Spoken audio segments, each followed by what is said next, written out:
біріншіден жастарға айтатынымыз, бәрі бүкіл алған айтатынымыз, білімді болыңдар, білімді ізденіңдер, біліммен бірге жүріңдер деп. Дұрыс, білім бізге бірінші кезекте керек, иә, білімді болсын деп айтамын. Сосын бір кәсіпті бастайтын болса, соның ішінде мал шаруашылығы болсын, бастайтын болса, өте керемет махаббатпен бастасын. Махаббатпен бастаған тірлік ол әдемі болады.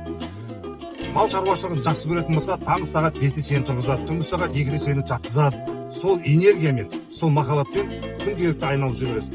Қиыншылық болмайды емес, қиыншылық болады. Қиыншылық болған кезде оған төзе білетін нәрсе, кәсібін жақсы көрген адам оған төзе біледі.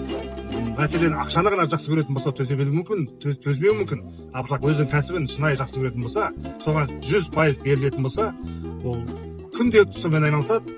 Былай айтқан кезде 7-8 жылдың ішінде мықты маман болып шығады дағаны, оның тәжірибесімен, сондай білімін ешкім жеңе алмайды дегендей.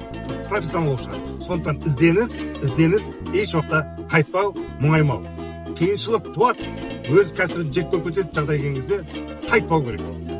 Сен қайттың ба, бір бетіңіз қайттың ба, одан сен басқа кәсіпке барасың, онда сен тәжірибемен жүрген ізденесің, одан да бір қиыншылық болса, одан да қайтып қаласың. Қайта берсек, тірлік алға баспайды. Сондықтан құрметті жастар, заманымыз тыныш, еліміз аман, жұртымыз тыныш кезде жақсы көретін кәсібіңізді тауып ал, қысқа ғана ғұмырда рахаттанып тұрып жұмыс істеу. Бір рахаттанып дейді, мына жаным, тәнім рахаттанып. Үлкен проблема пайда болады, оны да елемейсің да, сен ол кәсібін жақсы көрсең, оны да менсінбейсің, елемейсің.